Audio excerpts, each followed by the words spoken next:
एक समय की बात है। एक राज्य में एक प्रतापी राजा राज करता था।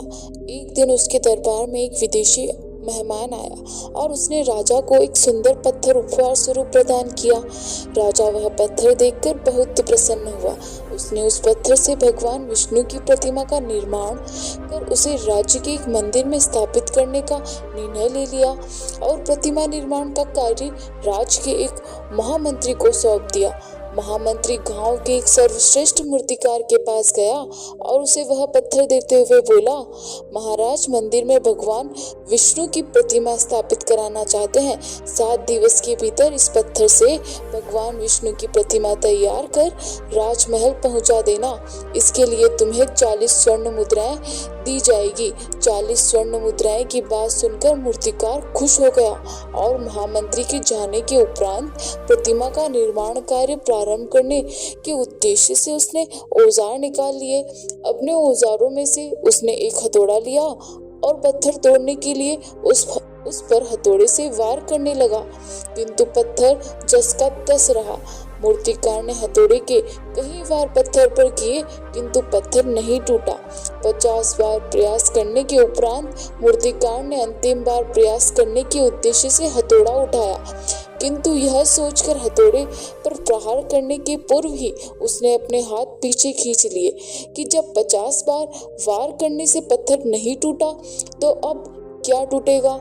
वह पत्थर लेकर वापस महामंत्री के पास गया और उसे यह कह वापस कर आया कि इस पत्थर को तोड़ना नामुमकिन है, इसीलिए इससे भगवान विष्णु की प्रतिमा नहीं बन सकती।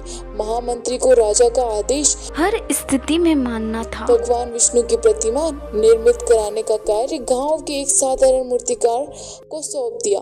पत्थर लेकर मूर्तिकार ने महामंत्री के सामने उस पर हथौड़े से प्रहार किया और वह पत्थर एक बार में ही टूट गया। पत्थर टूटने के बाद मूर्तिकार प्रतिमा बनाने में जुट गया। इधर महामंत्री सोचने लगा कि काश पहले मूर्तिकार ने एक अंतिम प्रयास और किया होता तो वो सफल हो गया होता और 40 स्वर्ण मुद्राएं का हकदार बनता। सीख, इस कहानी से हमें ये शिक्षा मिलती है मित्रों कि हमें भी अपने जीवन में ऐसी परिस्थितियों से 2-4 होते रहते हैं। कई बार किसी कार्य को करने के पूर्व ही या किसी समस्या के सामने आने पर उसका निराकरण करने के पूर्व ही हमारा आत्मविश्वास डगमगा जाता है और हम प्रयास किए बिना ही हार मान लेते हैं। कई बार हम 1-2 प्रयास में असफलता मिलने पर आगे प्रयास करना छोड़ देते हैं, जबकि हो सकता है कि कुछ प्रयास और करने पर कार्य पूर्ण हो जाता या समस्या का समाधान हो जाता।